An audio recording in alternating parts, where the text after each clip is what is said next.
सगळ्यांनी मला इथे आमंत्रित केलं त्याबद्दल मला खूप आनंद आहे आणि सगळ्या कामगार मित्रांचे आणि सगळ्या कॉम्रेड्सचं मी स्वागत करतो. आवाज करायचा. माझा आवाज येतोय का? क्लिअर केलं याला. आवाज येतोय, चांगला आवाज येतोय, बोला सर तुम्ही. हा नाही, माझ्या कोणी गप्पा मारताय म्हणून तो कळत नाही मला. तर पहिली गोष्ट म्हणजे सध्या आर्टिफिशियल इंटेलिजन्सचं सगळीकडे हे मध्ये मध्ये काहीतरी येत आहे बरं का, ते काहीतरी मध्ये हे विजय म्हणून काहीतरी येत आहे मध्ये. हॅलो, तुमचे चेहरे दिसत नाहीत. विजय म्हणून काहीतरी फक्त टेक्स्ट येत आहे. केले सर. ऍपल, आता ऍपल आलं. हा आता बोला सर. पण ते मला तुमचे चेहरे दिसत नाही आहेत. ठीक आहे, काहीतरी हा आत्ता दिसत आहेत. ठीक आहे, तर आता हे बदलू नका. तर मुख्य म्हणजे सध्या आर्टिफिशियल इंटेलिजन्सची चर्चा सगळीकडे अतिशय जोरात चालू आहे आणि त्यामुळे कामगारच फक्त नाही, शिक्षक, मॅनेजर्स पासून, डॉक्टरांपासून, वकिलांपासून सगळ्या लोकांच्या पोटात धडकी भरलेली आहे सध्या की आता उद्याचं जग कसं असेल आणि उद्याच्या जगामध्ये आपल्याला नोकऱ्या मिळतील की नाही, नोकऱ्या टिकतील की नाही, नोकऱ्या असतील तर कशा तऱ्हेच्या नोकऱ्या असतील, नोकऱ्या काय उद्योग जे काय असतील ते. तर त्याच्या अगोदर मी थोडीशी ऐतिहासिक पार्श्वभूमी सांगतो की पहिल्यांदा औद्योगिक क्रांती जेव्हा झाली त्यावेळेला यंत्रांमुळे आपल्या नोकऱ्या जात आहेत असं कित्येक लोकांना वाटायला लागलं आणि त्यामुळे कित्येक लोक यंत्रांच्या विरुद्ध गेले की संपूर्ण यंत्र हेच आपले शत्रू आहेत असं म्हणून त्यांनी यंत्र फोडायला सुरुवात केली. त्यांना ल्युडाईट्स असं म्हणत असत. ती ल्युडाईट चळवळ त्या काळात खूप मोठी गाजली. पण कालांतराने लक्षात आलं की जेवढे जॉब जात आहेत तेवढेच नवीन निर्माण होत आहेत आणि त्यामुळे ही चळवळ थंडावली आणि त्यामुळे यंत्राला विरोध करून उपयोग नाही असं लोकांच्या लक्षात आलं. त्यानंतर मी क्रमाने 4 इंडस्ट्रियल रेव्होल्युशन झालेले आहेत त्याच्याविषयी मी बोलणार आहे. त्यातली पहिली इंडस्ट्रियल रेव्होल्युशन म्हणजे आपण जे रेल्वे आली, आपली औद्योगिक क्रांती म्हणतो, ती इंडस्ट्री 1.0 होती. इंडस्ट्री 2.0 होती ते 1920च्या सुमाराला, 10-20च्या सुमाराला जेव्हा मास प्रोडक्शन सुरू झालं, कन्व्हेअर बेल्ट आला, टेलरने आपल्या थिअरीज मांडल्या, फोर्डने आपली मोटार गाडीचं उत्पादन करायला सुरुवात केली आणि त्यावेळेला त्याला इंडस्ट्री 2.0 म्हणतात. म्हणजे विजेचा शोध लागलेला होता आणि विजेच्या शोधामुळे इतर सगळे उत्पादन सुरू झालं, कारखाने वाढायला लागले, शहरं तोपर्यंत वाढलेलीच होती. ते इंडस्ट्री 2.0. इंडस्ट्री 3.0 1960च्या सुमाराला, त्यावेळी चिप्स निघालेल्या होत्या. कम्प्युटर पुन्हा गेलंय तुमचं, काय मला काही समजत नाही.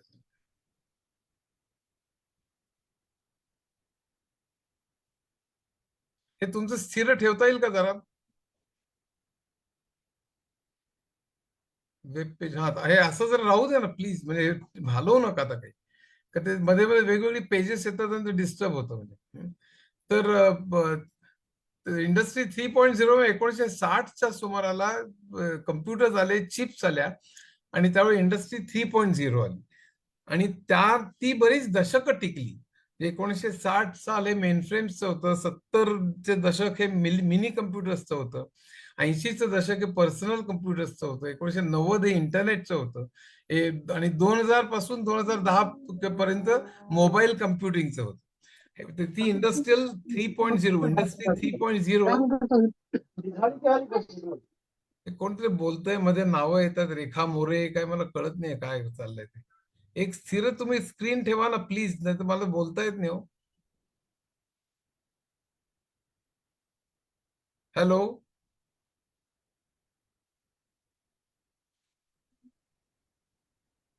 सर कंटिन्यू करा. बाकी सर्वांना म्यूट करा.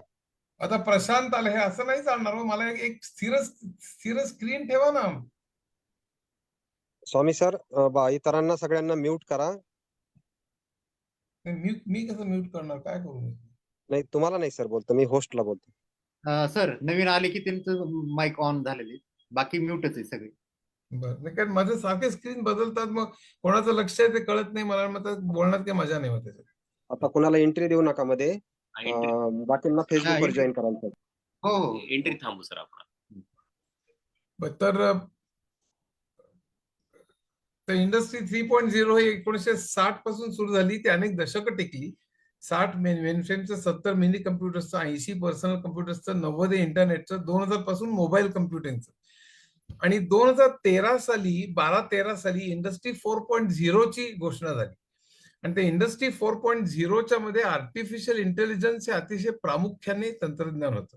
त्याच्याबरोबरच बिग डेटा होतं, IoT आणि IIoT होतं, म्हणजे इंटरनेट ऑफ थिंग्स आणि internet of industrial internet of things होतं, 3D प्रिंटिंग होतं, नंतर क्लाउड कम्प्युटिंग होतं, 5G होतं, ब्लॉकचेन होतं, असे अनेक तंत्रज्ञान त्या सगळ्या इंडस्ट्री 4.0 मध्ये समाविष्ट होती. आता ते इंडस्ट्री 5.0 2017-18 पासून सुरू झालेलं आहे. ते इंडस्ट्रियल रेव्होल्युशन त्याच्या 4-5 झालेलं. सांगण्याचं कारण काय आहे की प्रत्येक रेव्होल्युशनच्या वेळेला लोकांना असं वाटलं की आता आपले जॉब सगळे जाणार आहेत. पहिलं जे इंडस्ट्रियल रेव्होल्युशन झालं त्यावेळी ल्युडाईट चळवळ सुरू झाली, त्यावेळी लोकांनी यंत्र फोडली, त्यांना वाटलं आपल्या यंत्रामुळे आपल्या नोकऱ्या जात आहेत, आणि त्यामुळे पण नंतर लक्षात आलं की तेवढेच जॉब तयार होत आहेत, त्यामुळे ती चळवळ थंडावली. इंडस्ट्री 2.0च्या वेळी असंच झालं. इंडस्ट्री 3.0च्या वेळी असंच झालं की जेवढे जॉब्स गेले तेवढेच जॉब्स निर्माण झाले. तुमच्या लक्षात असेल की इंडस्ट्री 3.0च्या वेळेला अनेक कामगार संघटनांनी सुद्धा त्याला कम्प्युटरायझेशनला विरोध केला होता. म्हणजे मला आठवते मी IIT पासून बाहेर पडलो, तो डाव्या विचारसरणीचा पूर्ण प्रभाव आमच्यावर होता. त्यावेळेच्या बँकांचं नॅशनलायझेशन जे चाललेलं, बँकांचं कम्प्युटरायझेशन जे चाललेलं होतं, त्याच्या विरोधात ज्या चळवळी चालायच्या मुंबईला, आठवते बॅलट पिअर मध्ये वगैरे, त्या सगळ्या चळवळीमध्ये मी पण भाग घेतला होता त्यावेळेस. मला आठवतं कित्येक कम्युनिस्टांनी, कित्येक डाव्या विचारसरणीच्या लोकांनी कम्प्युटरायझेशन कसं आपल्या नोकऱ्या हे होत आहे म्हणून त्याला विरोध केला होता. पण नंतर ते चुकीचं ठरलं आणि त्यानंतर सगळ्या जेवढ्या नोकऱ्या गेल्या होत्या तेवढ्याच निर्माण झाल्या.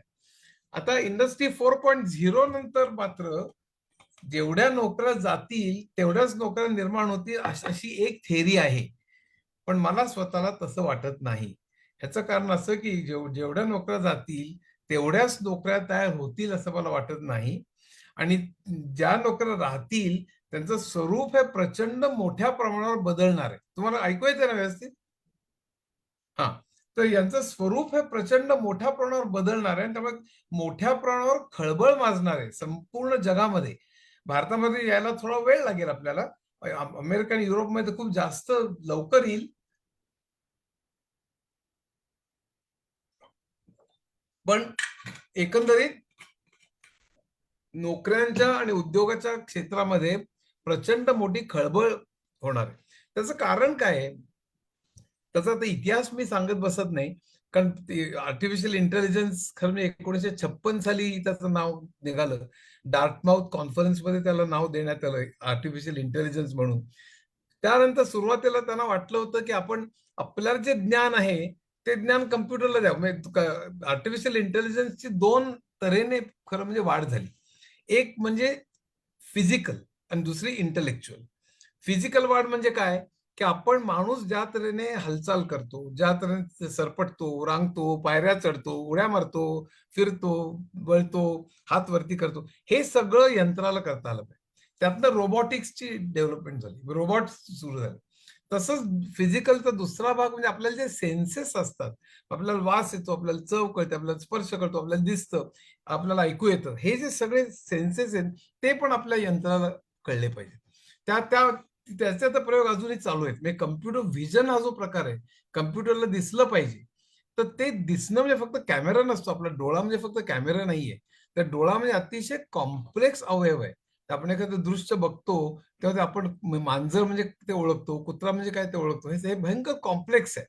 तर त्या नर्व्स कशा ब्रेनमध्ये जातात, मग ब्रेनमध्ये कशी प्रतिमा स्टोअर केली जाते, मग आपण ओळखतो कसं, मेमरी कशी फॉर्म होते, ह्याच्यात न्यूरोलॉजी आणि सायकोलॉजी या दोघांचा खूप मोठा संबंध आहे आणि ते खूप कॉम्प्लिकेटेड आहे. तर आता या क्षणाला कम्प्युटर सायन्स, न्यूरोलॉजी, सायकोलॉजी अशा अनेक क्षेत्र एकत्र झालेली आहेत. ते सगळे एकत्र म्हणून रिसर्च चालू आहे की आपल्याला कम्प्युटर व्हिजन एक भाग झाला, पण तसंच सगळ्या बाबतीमध्ये. तर हा फिजिकल भाग झाला की आपल्याला हालचाली करता येणं आणि आपल्याला कम्प्युटर माणसासारखे सेन्सेस आपल्याला असणं. दुसरा भाग म्हणजे माणसासारखा विचार करता येणं. तर विचार करताना म्हणजे आपण काय करतो की आपल्याला असणाऱ्या ज्ञानावरनं आपण निर्णय घेतो. मग आपल्याला असणारं ज्ञान आपल्याला कम्प्युटरला देता येईल का, असं म्हणून त्यांनी पहिल्यांदा 1970-80च्या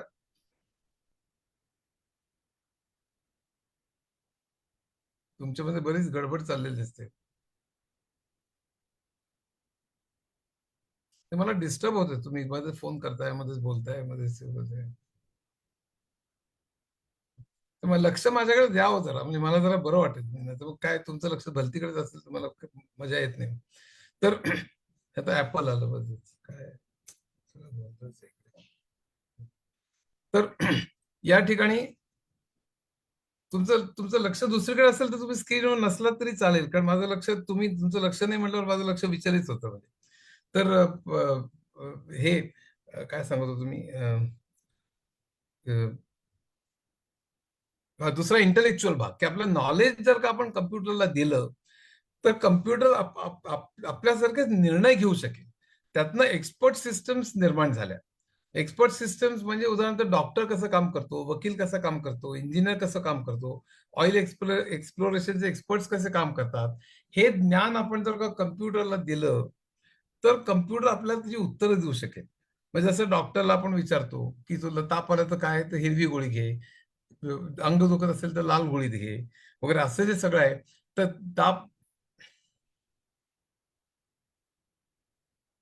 ताप आला आणि डोकं अंग दुखत असेल तर मग पिवळी गोळी दे, इतकं डॉक्टर करत नाही. पण समजा अशा तऱ्हेने आपण डॉक्टरचं ज्ञान आपण जर का कम्प्युटरला दिलं आणि नंतर कम्प्युटर पुढे एखादा रुग्ण गेला आणि म्हणाल की मला ताप येतोय, तर मग ते दिलेल्या ज्ञानावरनं तो यंत्र आपल्याला सांगू शकेल की तू पिवळी गोळी घे किंवा तू ईसीजी काढ किंवा तर असं दिलेल्या ज्ञानावरनं, म्हणजे if then else, if fever then this, if body ache then this, if fever and body ache then this, असं सगळं आपण. तुम्ही मला एक काम करता का, तुम्ही तुमचं स्क्रीन काढून टाका इथून प्लीज. तुम्ही दोघं जे आहात ना, तुमचं स्क्रीन काढून टाका, कारण मला फार डिस्टर्ब होत आहे. प्लीज काढून टाका हा स्क्रीन, म्हणजे मला नाहीतर पंचायत होते. तुमचं काय ऍडजस्ट करायचं, फोन करायचं तर करून टाका. तर हे जे आहे त्या वरून डॉक्टर जसं काम करतो तसं ज्ञान तुम्ही जर का ते कम्प्युटरला दिलं तर कम्प्युटर मग ते निर्णय घेऊ शकेल आणि कम्प्युटर आपल्याला उत्तरं देऊ शकेल. ह्याला एक्सपर्ट सिस्टम्स म्हणायला लागले. पण ते एक्सपर्ट सिस्टम्स ही फार काही उपयोगी पडली नाहीत, कारण ते नवीन नवीन रोग निर्माण झाले, नवीन नवीन ट्रीटमेंट्स निर्माण झाल्या, नवीन नवीन टेस्ट निर्माण झाल्या, नवीन ब्लड टेस्ट आल्या, नवीन सीटी स्कॅन आणि MRI आणि असं सगळं आलं. तर सारखं ते अपडेट करत बसा त्यांचा प्रोग्राम, हे कठीण जायला लागलं.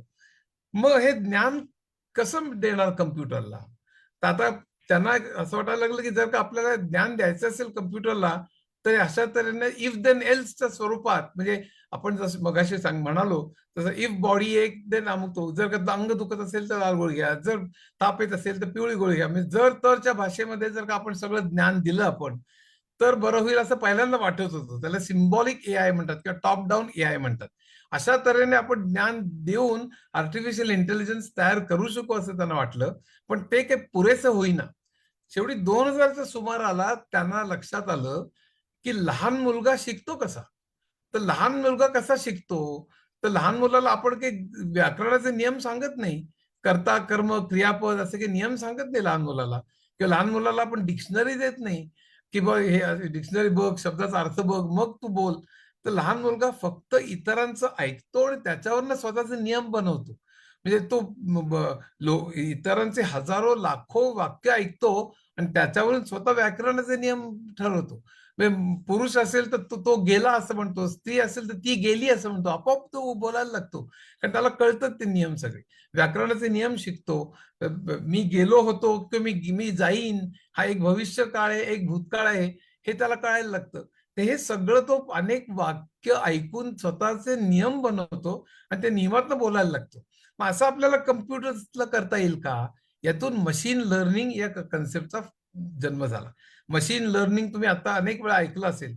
मशीन लर्निंग म्हणजे कम्प्युटरला डेटा द्यायचा आणि त्या डेटावरनं तो शिकतो. जसं लहान मूल त्याला अनेक वाक्यांवरनं तो नियम बांधतो, अल्गोरिझम काढतो, त्यातले पॅटर्न शिकतो. एक लक्षात ठेवा, बुद्धी म्हणजे दुसरं तिसरं काही नाही, पॅटर्न येणं म्हणजे बुद्धी.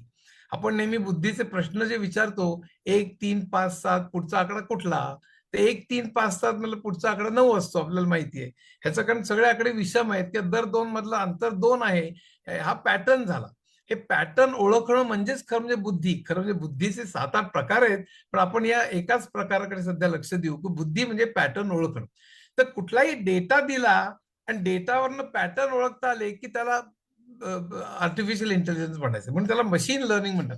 की मशीनला जर काही करता आलं की कम्प्युटरला आपण डेटा दिला आणि ते डेटामध्ये पॅटर्न शोध, म्हणजे डेटामध्ये काय संबंध आहे ते शोध, असं जर का सांगितलं तर त्याला मशीन लर्निंग म्हणतात. आणि मशीन लर्निंग आर्टिफिशियल इंटेलिजन्सचा एक भाग आहे. तर हे साधारण 2012-13च्या सुमाराला त्यांनी खूप मोठी झेप घेतली. मी तुम्हाला एक उदाहरण सांगतो. समजा एखाद्या बँकेमधल्या 5,000 कस्टमर्स आहेत आणि त्या 5,000 कस्टमर्सचा डेटा आपण त्या मशीनला दिला. त्याचं वय, त्याचा सेक्स, त्याचा किती वर्षाचा अनुभव आहे, त्याची डिग्री काय आहे, त्याला किती मुलं आहेत, लग्न झालंय का, किती मुलं आहेत, त्याचा पगार काय आहे, त्याचा हुद्दा काय आहे, असे सगळा डेटा आपण 5,000 लोकांचा कम्प्युटरला दिला आणि सांगितलं तू आता त्याच्यावरनं काहीतरी संबंध शोध. त्याचं नाव, गाव, पत्ता, गाडी आहे का, घर आहे का, कुठे आहे, पत्ता, सगळं. तर हे सगळं डेटा दिलेला आहे. आता त्याला त्यातले संबंध शोध असं सांगितलं. तर तो कम्प्युटर काय करेल, वेगवेगळ्या गोष्टींमधले संबंध शोधेल. मग त्याची उंची आणि पगारातला संबंध आहे का, तो उंची आणि पगाराचा त्याला काही फार संबंध सापडणार नाही. पण तेच समजा अनेक गोष्टींचा संबंध शोधून त्यांनी जर का असा संबंध शोधला की जो ग्रॅज्युएट झालेला आहे, ज्याला 3 वर्षाचा अनुभव आहे, ज्याला ज्यांनी MBA केलेला आहे आणि ज्याला इतका इतका कमीत कमी पगार आहे, तो मोटार गाडी घेण्याची शक्यता 95% आहे. असं जर का त्यांनी शोधून काढलं त्या कम्प्युटरनी, हा पॅटर्न त्याला म्हणतात, हा पॅटर्न शोधून काढला आणि तो रिझल्ट दिला आपल्याला मशीन लर्निंग मध्ये, तर आपली ती बँक ताबडतोब अशा मंडळींचे, म्हणजे जे ग्रॅज्युएट आहे, जे MBA केले, ज्यांनी 3 वर्षाचा अनुभव आहे, अशा सगळ्या कस्टमर्सचे मोबाईल नंबर घेऊन आपल्या कॉल सेंटरला देते आणि ते कॉल सेंटर मग तुम्हाला फोन करत राहतात की तुम्हाला कार लोन हवंय का, मोटार गाडीसाठी लोन हवंय का, लोन हवंय का, असं तुम्हाला जे भडणावून किंवा सतावून सोडतात ते याच्यामुळेच सोडतात. याचं कारण 5,000 लोकांना फोन करण्याच्या ऐवजी फक्त त्या 200 लोकांनाच फोन करावा लागतो. त्यामुळे तुम्हाला जास्त तुमचं इफेक्टिव्ह, म्हणजे तुमचं जास्त कार्यक्षम पद्धतीने तुम्ही काम करू शकता. याला मशीन लर्निंग म्हणतात. सगळ्या डेटावरनं संबंध शोधणं किंवा पॅटर्न शोधणं, याला मशीन लर्निंग म्हणतात. ह्या मशीन लर्निंगचा शोध असं म्हणता येणार नाही, पण त्याचा विचार हा 2000 साली खरं म्हणजे सुरू झाला आणि त्याच्याकरता न्यूरल नेटवर्कचा वापर सुरू झाला. मी त्याच्या खोलात काही शिरणार नाही, पण 2012 साली त्यांनी इमेजेस, म्हणजे त्याच्या प्रतिमा ओळखायला सुरुवात केली.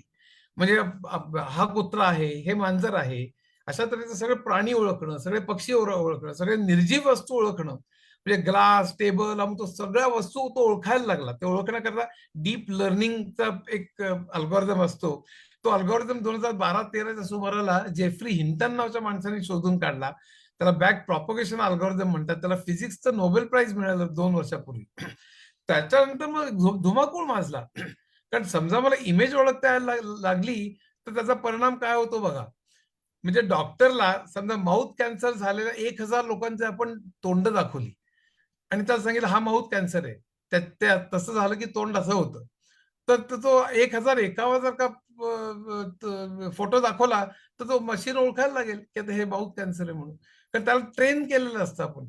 डेटा जितका आपण जास्त देऊ आणि त्याला शिकवू की बाबा हे कसं ओळखायचं ते, तितकं तो जास्त शिकत जातो.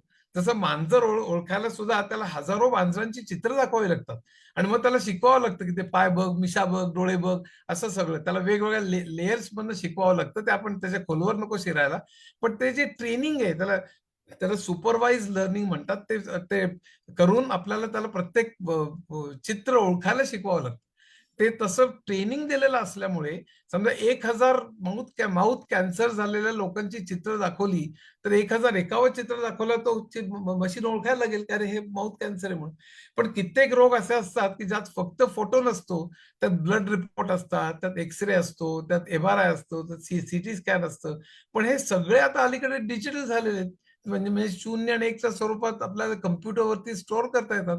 आपल्याला माहितीच आहे आपल्या मोबाईलमध्ये फोटो असतो, व्हिडिओ असतो, टेक्स्ट असतं, गाणं असतं, सगळं आपल्याला करता, याला मल्टीमीडिया म्हणतात. हे सगळं आपण स्टोअर करू शकतो कम्प्युटरवरती 0 आणि 1च्या स्वरूपात. तसेच हे आपले रिपोर्ट्स जे आहेत सगळे, ब्लड रिपोर्ट, एक्सरे, MRI, हे सगळे सुद्धा आपण स्टोअर करू शकतो. मग आपल्याला समजा असं त्याला ट्रेन केलं, समजा 1000 पेशंट दाखवले त्याला कोलायटिस झालेले, की कोलायटिस झाला असेल ते एक्सरे असा दिसेल, इथे काळा डाग पडेल. कोलायटिस झाला असेल तर ब्लड मधलं हिमोग्लोबिन इतकं वाढलं असेल, तर कोलायटिस झाला असेल तर MRI मध्ये हे अमुक दिसेल. असं करून त्याला ट्रेन केलं अनेक 1000 पेशंट दाखवून, की पुढचा 1000 एकावा पेशंट दाखवलं की तो ओळखायला लागेल की हा कोलायटिस आहे म्हणून. त्याला ते ब्लड रिपोर्ट वगैरे द्यावे लागतील, पण ते दिले की तो ओळखेल का कोलायटिस आहे म्हणून. तसे सगळेच बरेचसे मेजर रोग तो ओळखायला लागेल.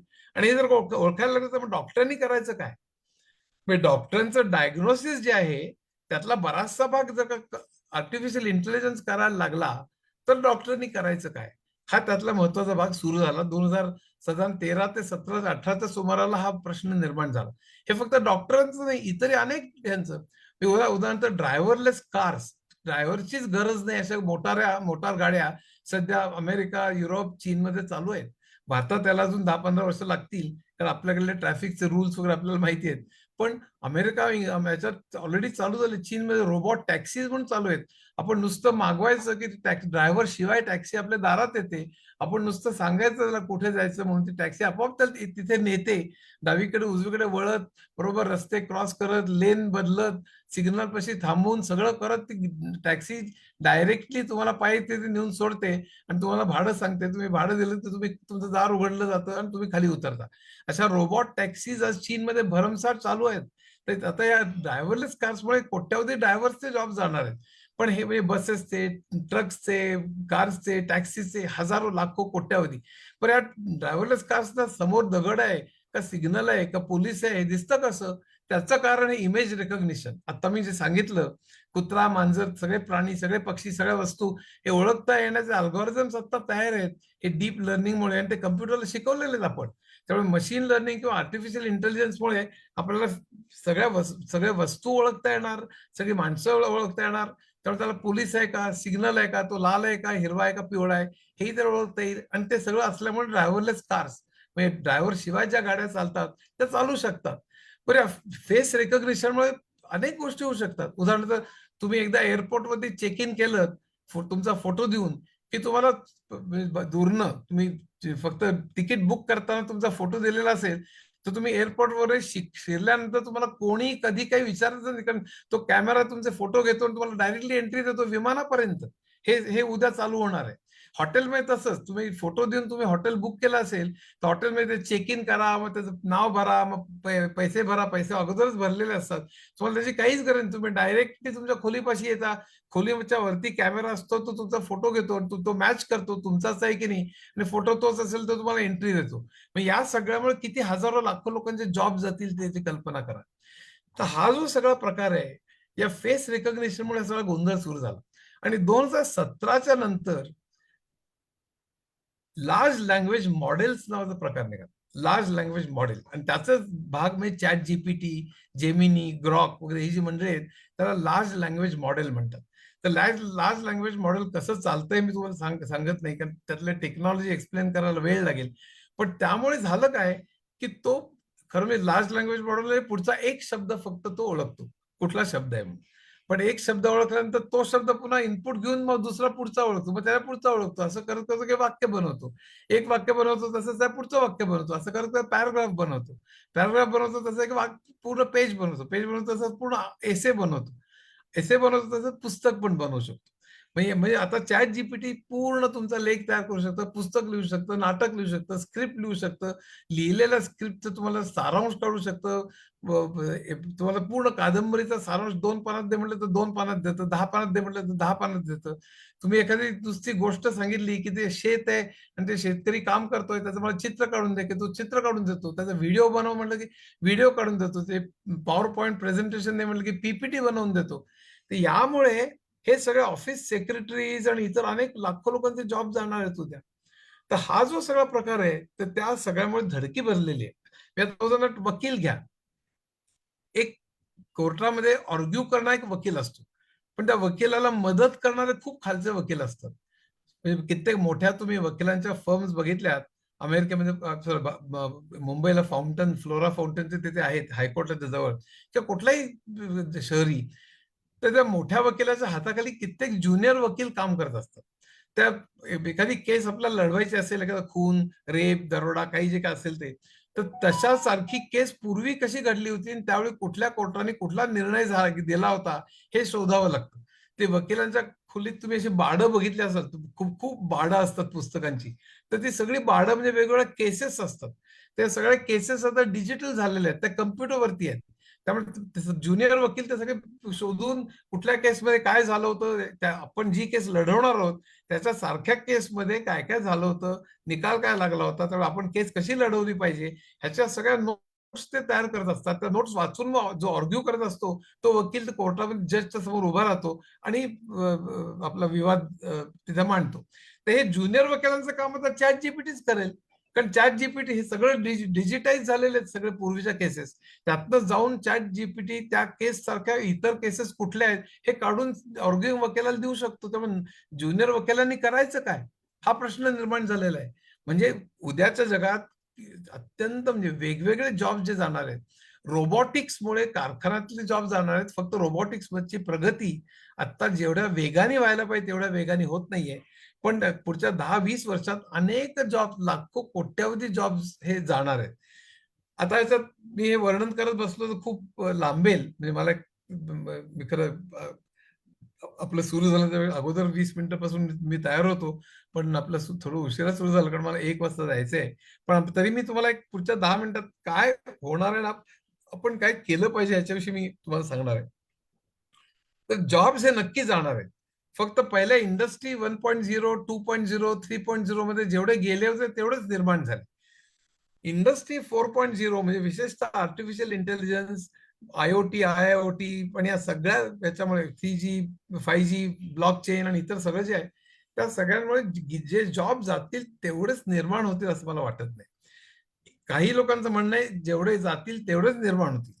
काही लोकांचं म्हणणं असं आहे की काही निर्माण होणार नाही, 60 ते 70% जॉब जातील. मला स्वतःला असं वाटत नाही की एवढे सगळे जॉब जातील. 10 ते 20% नक्की जातील, पण उरलेल्यांचं स्वरूप मात्र प्रचंड बदलेल. म्हणजे आणि ते 10 ते 20% जो कमी कमी आकडा नाहीये. 10 ते 20% म्हणजे कोट्यावधी जॉब्स आहेत जगामध्ये, कोट्यावधी. तर ते जॉब जाणार आहेत. जे जॉब जाणार आहेत ते क्लेरिकल जॉब जातील, कामगारांचे कित्येक जॉब, रिपिटेटिव्ह कुठलंही जे काम आहे ना, जे तेच तेच करण्याचं काम आहे, ज्याच्यासाठी आपण अल्गोरिदम लिहू शकतो, ज्याच्या प्रक्रिया आपण स्टेप बाय स्टेप लिहू शकतो, त्या आता पहिल्यांदा नक्कीच जातील. म्हणजे सगळे कॉल सेंटरचे सगळे जॉब जातील, नॉलेज वर्कर्स म्हणजे बीपीओचे सगळे जॉब जातील, क्लेरिकल जॉब जातील, अकाउंटिंगचे जॉब जातील, कामगारांमधले बरेच जॉब जातील, ड्रायव्हर्सचे जॉब जातील. अनेक आता हे जे झोमॅटो आणि अमुक जी सगळी गिग वर्कर्स आहेत, त्या गिग वर्कर्सचं ड्रोन्स जेव्हा येतील, चीनमध्ये आज ड्रोनच तुमचं सामान आणून देतात.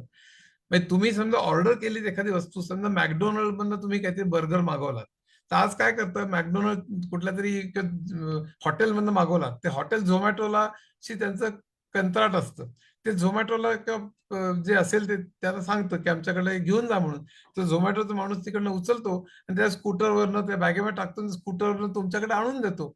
उद्या हे ड्रोन्स तयार होणार, ते झालेले आहेत. अगोदर चीनमध्ये कित्येक शहरात आज ड्रोन्स वापरले जातात.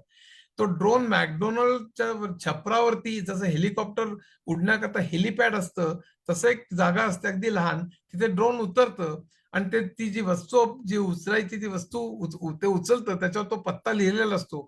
त्या पत्त्याप्रमाणे ते आपोआप नॅव्हिगेट करत करत करत तुमच्या शेजारी कुठेतरी असंच एक हेलिपॅड सारखं जे ठिकाण असतं ते येऊन ते थांबतं आणि ती वस्तू तिथे ड्रॉप करते. आणि ते ड्रॉप केल्यानंतर जसं आपल्या व्हेंडिंग मशीन मध्ये असतं, आपण चॉकलेट अमुक तो ठेवलेलं असतं, तसं ते ड्रॉप करतं. ड्रॉप केल्यानंतर आपण तिकडला कप्पा उघडला की आपल्याला ती वस्तू मिळते. QR कोड वरती आपले पैसे भरले की आपल्याला ती वस्तू मिळते. तर आता हा जो सगळा प्रकार आहे आज थोडाच ठिकाणी चालू आहे, पण 5, 10, 15 वर्षात हे, आणि ते ड्रोन्स भयंकर महाग नाही आहेत. म्हणजे प्रत्यक्ष माणूस पाठवून जेवढे पैसे द्यावे लागतात त्याच्यापेक्षा ड्रोन्सचे पैसे कमी लागतात सध्या चीनमध्ये. तर आता हा प्रकार जर पुढच्या 15-20 वर्षात प्रचंड वाढला, युरोप, अमेरिका आणि नंतर कालांतराने भारतामध्ये, म्हणजे पुढच्या 20-30 वर्षात धरा वाटतं तर. मला स्वतःला 30 वर्ष लागतील असं वाटत नाही. मला स्वतःला 10-15 वर्षातच हे सगळं धुमाकूळ होणार असं वाटतं. त्यामुळे झोमॅटो, स्विगी आणि इतर अनेक अमेझॉन आणि हे जी सगळी मंडळी लाखो कोट्यावधी मंडळी जगामध्ये, तर कोट्यावधी अब्जावधी नाही पण कोट्यावधी मंडळी, त्या सगळ्यांचं काय होणार आहे? तर हे सगळं प्रचंड मोठ्या प्रमाणावर बदलतं जग हे लक्षात ठेव. मला स्वतःला मात्र असं वाटतंय की याला वेळ लागणार आहे. याला वेळ लागणार आहे. त्याला भारतामध्ये तर नक्कीच त्याला 5, 10, 15 वर्ष लागतील.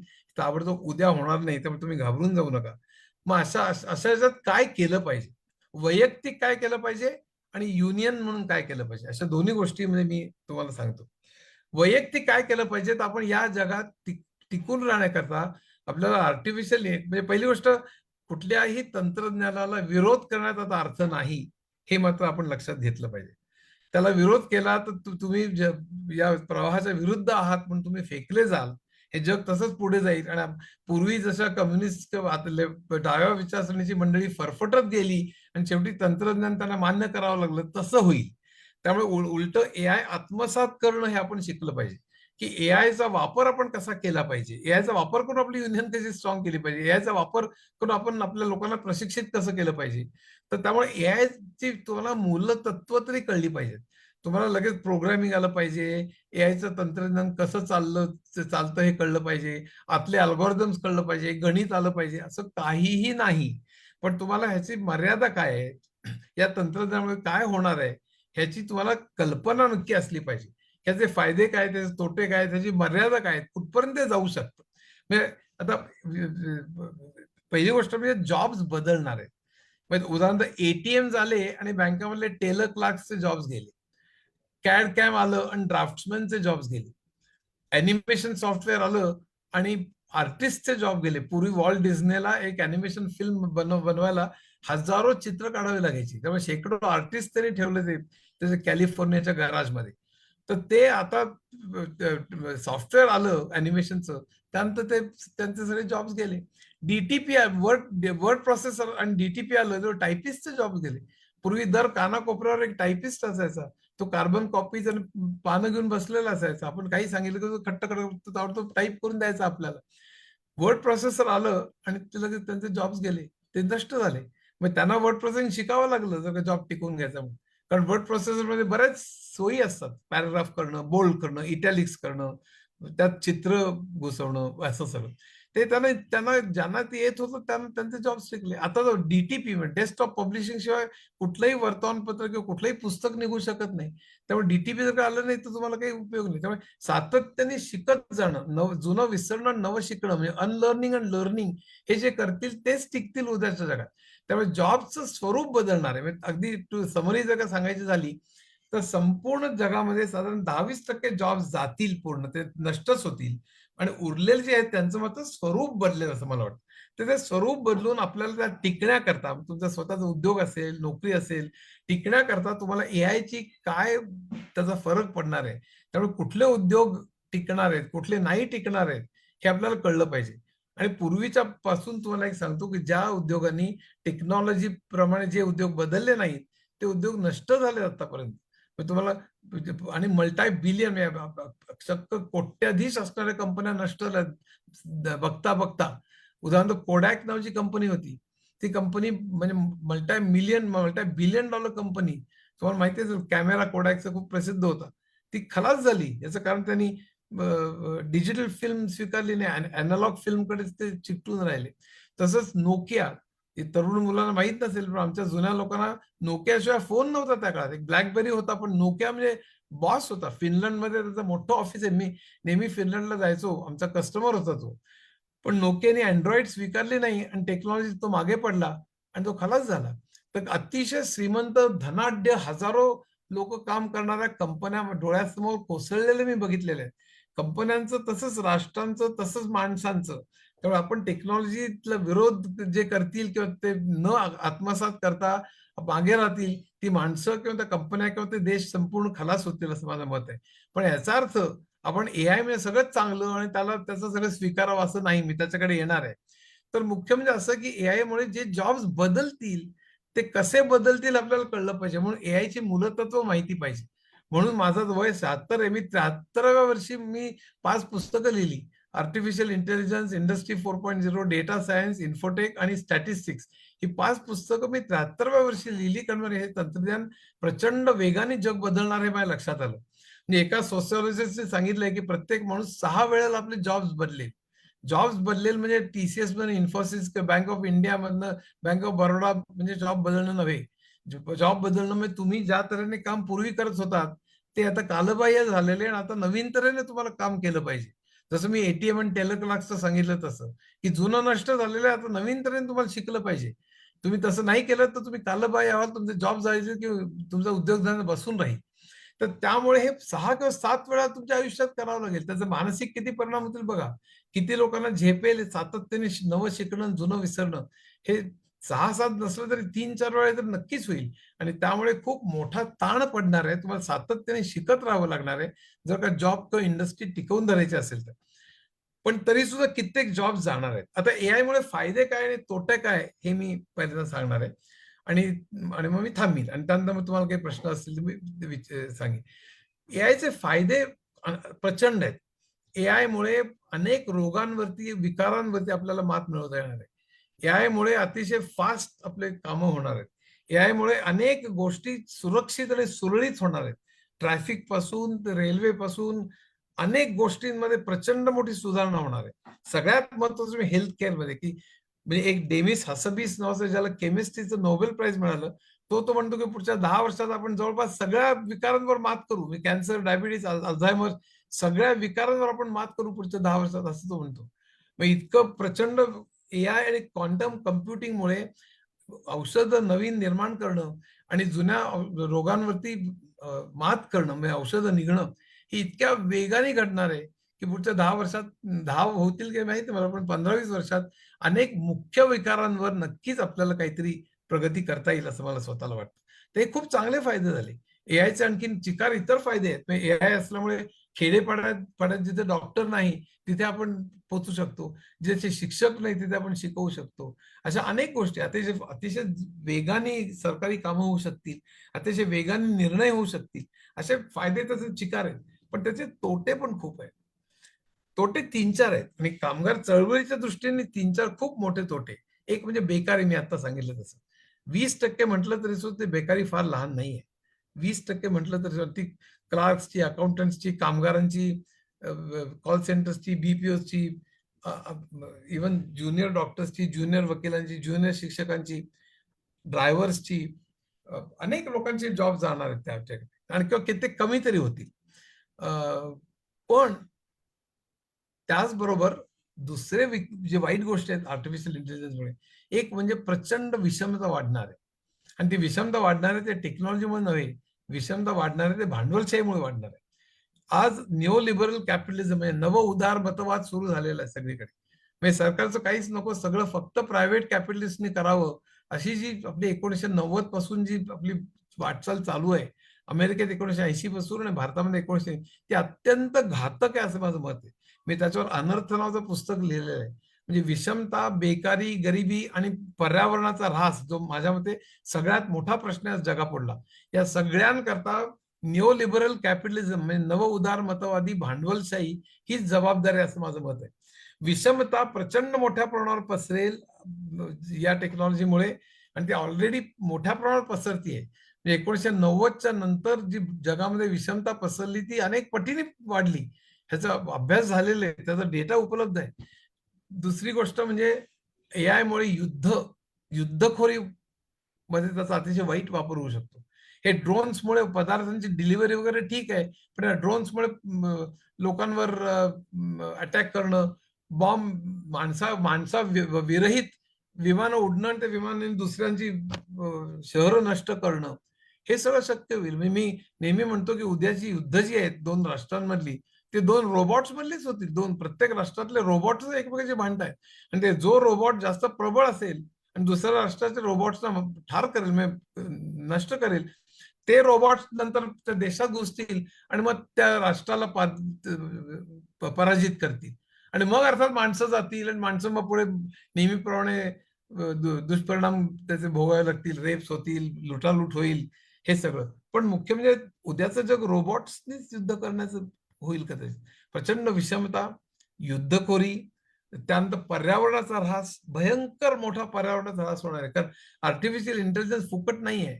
तर चॅट जीपीटी करता मोठी डेटा सेंटर्स लागतात आणि डेटा सेंटर्स करता मोठे जीपीयूज लागतात, म्हणजे ग्राफिकल प्रोसेसिंग युनिट. आपल्या लॅपटॉपमध्ये असतो त्याला सीपीयू म्हणतात. त्या सीपीयू पेक्षा अनेक पटींनी प्रचंड वेगवान असं जीपीयू म्हणजे ग्राफिकल प्रोसेसिंग युनिट म्हणतात, ते लागतात आणि हजारो लागतात एकेका ह्याच्याकरता. तर त्याच्यामुळे इतकी ऊर्जा खातं ते की ते संबंध ते थंड करायला पाणी लागतं, ती ऊर्जा निर्माण करायला त्यांना द्यायला वीज प्रचंड लागते आणि त्यामुळे म्हणजे वीज म्हणजे कोळसा जाळणं, वीज म्हणजे, तर हा जो प्रकार आहे त्यामुळे ऊर्जाचं संकट निर्माण होईल आणि त्यामुळे कार्बन डायऑक्साईडचं एमिशन जास्त होईल आणि त्यामुळे आर्टिफिशियल इंटेलिजन्समुळे पर्यावरणाचा प्रश्न आणखीन जास्त बिकट होईल असं सुद्धा लोक म्हणत आहेत. शेवटला एक मुद्दा मी एक मिनिट, शेवटला एक मुद्दा मी सांगतोय, तो म्हणजे की या ठिकाणी आर्टिफिशियल सुपर इंटेलिजन्स म्हणतात. आर्टिफिशियल इंटेलिजन्स जर का माणसापेक्षा जास्त प्रगत झालं, जास्त बुद्धिमान झालं, तर तर कदाचित ते असे निर्णय घेऊ शकेल आपल्याला न विचारता की अमुक राष्ट्रावर बॉम्ब टाका, अमुक, त्यावेळेस घातक निर्णय एआय जर का घेऊ शकला आपल्याला न सांगता, तर मानवजातीला तो धोका निर्माण होईल असं कित्येकांचं म्हणणं आहे. आणि स्वतः नोबेल लॉरेट जेफ्री हिंटन किंवा जो मोठा लेखक हरारी ज्याने सेपियन्स पुस्तक लिहिलंय, या अनेक लोकांचं म्हणणं असं आहे की त्यामुळे आर्टिफिशियल इंटेलिजन्स सेफ तऱ्हेने म्हणजे सुरक्षित तऱ्हेने आपण वापरावं, ह्याच्याकरता एक चळवळ निर्माण केली पाहिजे. कारण ती चळवळ जर का निर्माण केली नाही तर एआय माणसालाच नष्ट करून टाकेल असं सध्या लोकांना वाटतंय. त्यामुळे हे 3-4 जे मुद्दे आहेत, समज मानवजात नष्ट होण्याचा धोका, प्रचंड पर्यावरणाचा अरिष्ट, प्रचंड विषमता आणि बेकारी निर्माण होण्याचा अरिष्ट, जॉब जाणं आणि युद्धामध्ये त्याचा वापर होणं, या 4 गोष्टी मला आर्टिफिशियल इंटेलिजन्सचा प्रचंड मोठ्या प्रमाणात दिसतात. आता आपण काय केलं पाहिजे?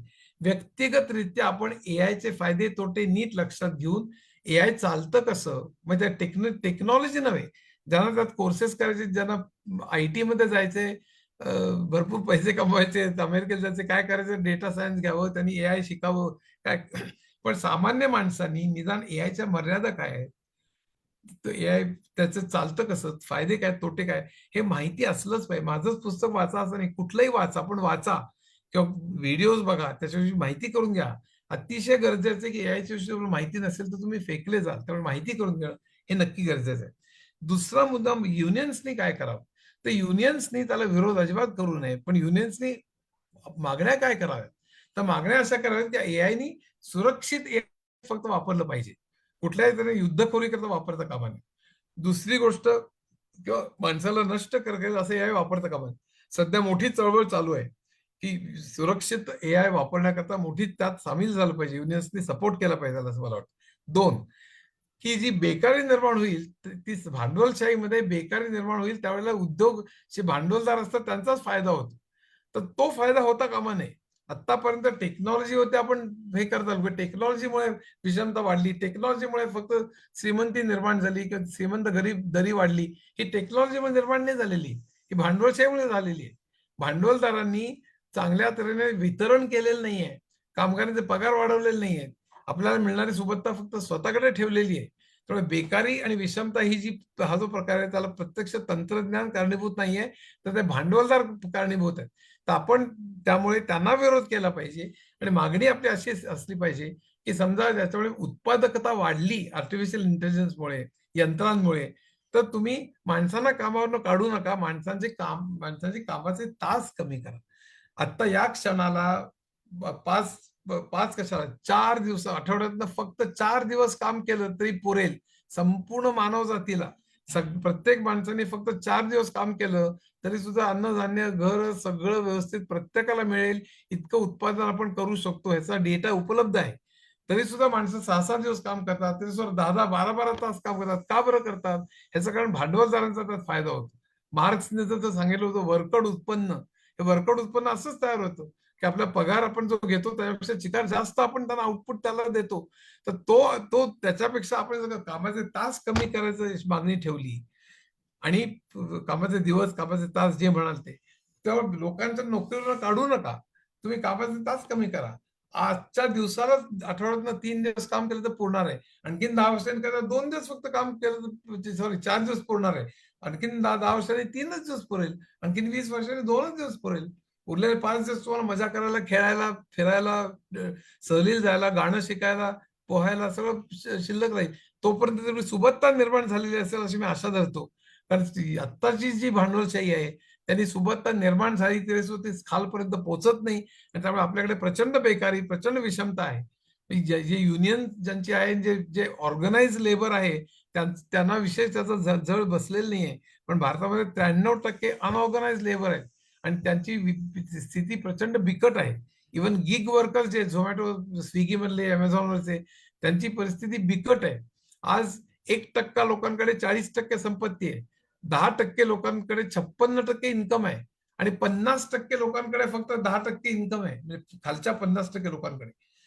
एवढी प्रचंड विषमता आहे ती आपल्या व्यवस्थेमुळे आहे, ते टेक्नॉलॉजीमुळे नाही. त्यामुळे टेक्नॉलॉजीला विरोध न करता आपण या मागण्या ठेवल्या पाहिजे, एआयशी मैत्री केली पाहिजे, पण त्याचबरोबर आमचे कामाचे तास कमी करा ह्याची मागणी जोरदारपणे आपण मांडली पाहिजे असं मला वाटतं. त्यामुळे युनियन्स आणि वैयक्तिक लेव्हलवरती आपण काय केलं पाहिजे आणि एआयचे जे दुष्परिणाम आहेत त्याला कारणीभूत भांडवलशाही व्यवस्था आहे, टेक्नॉलॉजी नाही, हे मी तुम्हाला पुन्हा एकदा सांगतो.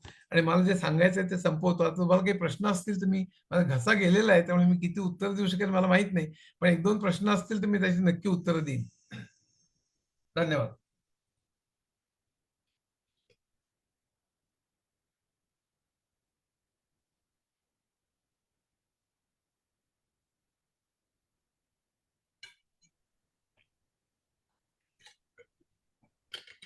गणपत सर. ऐकू आलं का सगळं? हो सर. प्रदीप चव्हाण हात वर करतात, विचार. हा सर, हा बोला. जसं 20% नोकऱ्या जाणार आहेत, हो तसं काही नवीन नोकऱ्या बी निर्माण होतील ना, काही 5%, 10%? हो होते नाही नाही 20% नेट, म्हणजे कित्येक जातील कित्येक येतील. म्हणजे आता उदाहरणार्थ एआय प्रॉम्प्ट इंजिनिअरिंगच्या नोकऱ्या निर्माण होतील किंवा एआय डिझायनर्सच्या नोकऱ्या निर्माण होतील. अनेक नोकऱ्या निर्माण होतील, पण त्या नोकऱ्यांची संख्या तेवढी असेल असं मला वाटत नाही. तुमचं म्हणणं बरोबर आहे, नवीन नोकऱ्या निर्माण होतील, कित्येक जातील, तर दोन्हीची वजाबाकी म्हणजे 20% जातील असं माझं म्हणणं आहे. त्या कुठल्या जातील आणि कुठल्या नाही जाणार. माझं एक पुस्तक आहे एआय करिअर्स म्हणून, ते 120 रुपयाला आहे, ते 100 रुपयाला मिळतं कुठेही. पुस्तिका आहे ती, जरूर घ्या. त्यात कुठल्या नोकऱ्या जातील, कुठल्या राहतील, काय केलं पाहिजे असं आहे त्याच्यामध्ये. ते 100 रुपयांनीच पुस्तिका आहे, जरूर घ्या.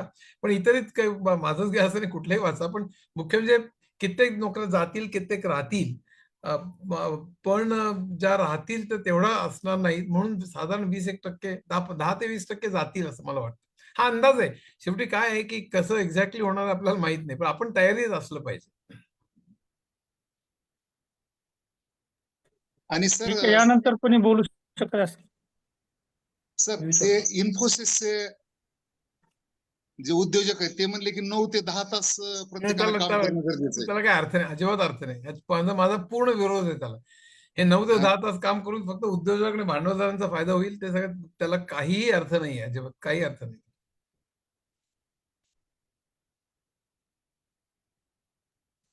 सर, एआय आणि इतर इंडस्ट्रियल रिव्होल्युशन हे गुणात्मक दृष्ट्या वेगळे आहेत का, विशेषतः मानव आणि मानवी जीवन या बाबतीत? एआय आणि इतर औद्योगिक क्रांत्यांमध्ये मूलभूत गुणात्मक दृष्ट्या काही फरक आहेत का, विशेषतः मानवाच्या संदर्भात?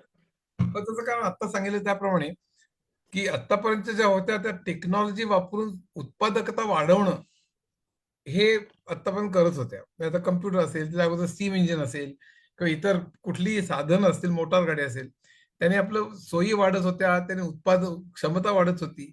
पण एआय मुळे आपण माणसालाच तो रिप्लेस करू बघतोय.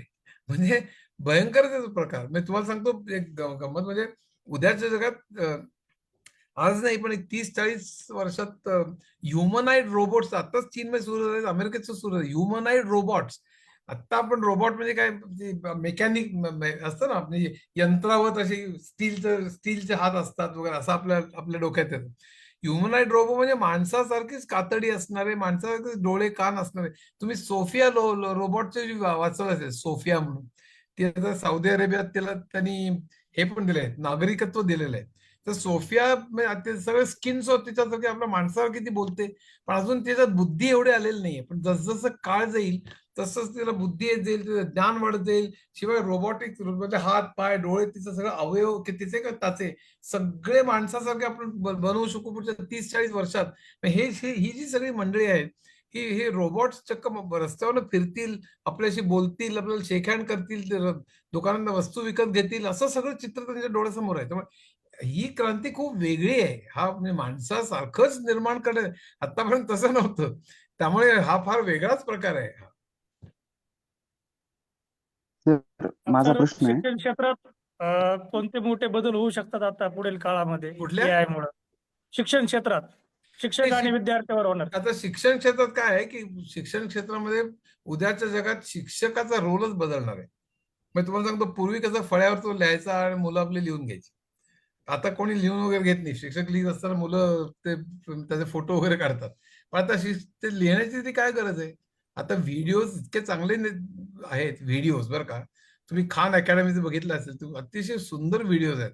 तर व्हिडिओज मध्ये तुम्हाला 3 डायमेन्शन मध्ये प्रयोग बघता येतात, कलर मध्ये प्रयोग बघता येतात.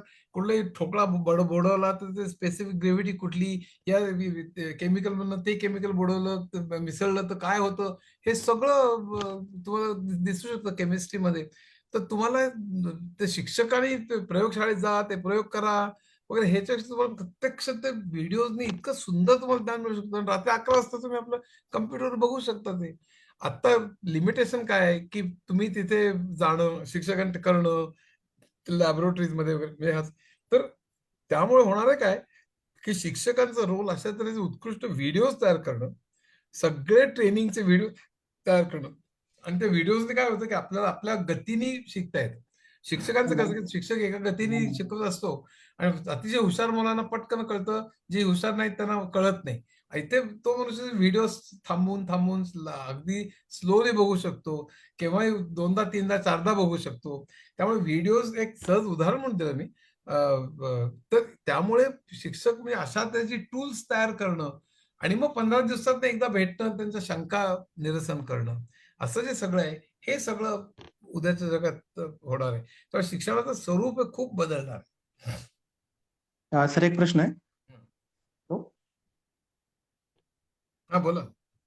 सर AI मुळे मानवाची जी कौशल्य आहेत ती कौशल्य विकसित होणार नाहीत असं वाटतंय, कारण माणसातली जी क्रिएटिव्हिटी आहे ती क्रिएटिव्हिटी कमी होईल.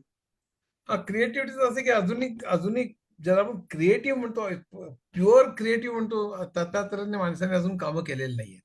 म्हणजे माणसाने अजूनही रिपिटेटिव्ह कामं जी आहेत, म्हणजे AI सुद्धा रिपिटेटिव्ह, तो ज्ञानावरनं शिकतो आतापर्यंत दिलेल्या, पण जे आतापर्यंत ज्ञान आहे त्याच्यावरून तो शिकतो, पण नवीन तो ज्ञान निर्माण करू शकतो का, ह्याच्याविषयी प्रश्नच आहे. म्हणजे असं तुम्हाला एक उदाहरण सांगतो की न्यूटन, आणि असे प्रयोग झालेले आहेत बरं का, की न्यूटन जेव्हा झाला काही शतकांपूर्वी, बरोबर आहे, तर त्याच्या अगोदरचं सगळं ज्ञान, म्हणजे त्याच्या अगोदर ज्या कादंबऱ्या होत्या, त्याच्यावर शास्त्रीय किंवा वैज्ञानिक पेपर्स होते, शोध लागलेले होते, काय सगळं ज्ञान त्या कम्प्युटरला दिलं. आणि आता कम्प्युटर जर का खरोखर कम्प्युटर क्रिएटिव्ह असता तर कम्प्युटरने गुरुत्वाकर्षणाचे नियम शोधून काढायला पाहिजे होते. तर तसं कम्प्युटरने आतापर्यंत केलेलं नाहीये. तर कम्प्युटरला आपल्या जी कल्पनाशक्ती आहे, आपण क्रिएटिव्हली काहीतरी विचार करू शकतो, ते अजूनही तरी रिप्लेस केलेलं नाहीये. उद्या काय करू शकेल ह्याची मला कल्पना नाही, पण आतापर्यंत अजूनही क्रिएटिव्हली तो करतो, तो इमिटेट करतो अजून. मी त्याला सांगितलं की मला अमको गाणं आहे, त्याला मी शंकर जयकिशनच्या सारखी चाल लावून दे, तर तो गाणं वाचतो आणि शंकर जयकिशनने कुठली वाद्य वापरली होती, त्याला कशा चाली दिल्या होत्या, उडत पकडत कशा होत्या चाली, त्याचा विचार करून तो चाल देऊ शकतो. पण तो स्वतः चाल आणखीन वेगळ्या तऱ्हेने करू शकतो का, हा वेगळा विषय आहे. तो करू, मी ऐकलेलं आहे, सुनो नावाच्या ऍप मध्ये त्यांनी चाली पण केलेल्या आहेत, हेही मी ऐकलेलं आहे. पण हा खूप वेगळा फिलॉसॉफिकल प्रश्न आहे. ते उद्याच्या जगात काय होईल ते काही सांगता येत नाही. तर एक प्रश्न होता. हा बोला. तर AI मधून जे वेगवेगळे ऍप्स आहेत, जसं की हो. चॅट जीपीटी, त्यातून वेगवेगळे व्हिडिओज, इमेजेस असे तयार करून फसवणूक केली चालली. हो, ते ह्या- फारच वाईट. हा, तो एक आणखीन एक वाईट भाग सांगायचा राहिला. मी 3-4 वाईट भाग सांगितले आतापर्यंत, युद्ध, क्लायमेट चेंज, विषमता, गरिबी, बेकारी वगैरे. पण आणखीन एक महत्वाचं म्हणजे अतिशय फेक व्हिडिओज आणि फेक, हे अतिशय मोठं संकट आहे. मोठं म्हणजे मोठं संकट आहे. 30 सेकंदाची तुमची ऑडिओ क्लिप घेऊन आणि तुमचे काही फोटोज आणि काही व्हिडिओज घेऊन तुम्ही तुम्ही ऐकलं असेल ट्रम्पला काहीतरी विचित्र बोलतोय असे काहीतरी विनोदी व्हिडिओज वगैरे सगळे. तर हे सगळं तुम्ही करताना तुम्ही समजा तुमच्या व्हिडिओज बनवून तुमच्या मुलीला तुम्ही फोन करताय आणि मुलगी कुठेतरी आहे, तुम्ही फोन करा मी भयंकर मोठ्या संकटात सापडलेलो आहे, मला ताबडतोब 5 लाख रुपये पाठव. की ती मुलगी तुम्ही बोलताय, तुमचा चेहरा बघते, तुमच्या तोंडून ते शब्द येत आहेत बघते, तर विश्वास बसून ते 5 लाख रुपये देईल ना ताबडतोब. तर हे असलं भयानक वास्तव आहे. आता त्याच्यात गंमत अशी की हे ओळखण्याकरता पुन्हा AI टूल्स आहेत बरं का. हे खरं आहे का खोटं आहे ओळखण्याचं सगळं म्हणजे त्याला काय म्हणतात विषावरती उपाय विष पडतात तसं म्हणजे हे अतिशय विचित्र आहे. पण ते हे भयानक कुठे कुठे काय जाईल ह्याचं काही हे नाही. त्याचं टूल्स पण आता वरचेवर अपडेट्स होत राहतील ना सर. अपडेट होत राहतील आणि चोरशिप जसं व्हायरसचं आहे ना, व्हायरस निघालं की अँटीव्हायरस निघालं. आता चोरगिरी बघा त्यातली. मी अमेरिकेमध्ये जेव्हा जायचो ना, अमेरिकेत मार्केटिंग करायचो, एक कंपनी अँटीव्हायरस सॉफ्टवेअर बनवायची. तर आम्ही लंचला गेलो होतो, तर तिने मला सांगितलं की अहो तुम्हाला खरं सांगू का, आम्हीच व्हायरस तयार करतो म्हणून. आम्हीच व्हायरस तयार करतो, सगळं अरे व्हायरस आणि आम्ही अँटीव्हायरस लगेच करून आमचा धंदा वाढतो. म्हणजे काय होईल, माणसं काय करतील पैसा करता कळलं की नाही, हे काय सांगता येत नाही. माझा घसा गेलाय. तुमचे प्रश्न संपले असतील तर आपण थांबूया. पण हॅलो सर, एक प्रश्न आहे. तुम्हाला साधारण कल्पना आली की नाही, म्हणजे काय होणं शक्य आहे आणि काय याची कल्पना आलेली असावी असं मला हो वाटतं. सर, हो सर. ठीक आहे सर, आता प्रश्न उत्तर आपण थांबू. शेवटचा समारोप घेऊ आता. हो, थँक्यू.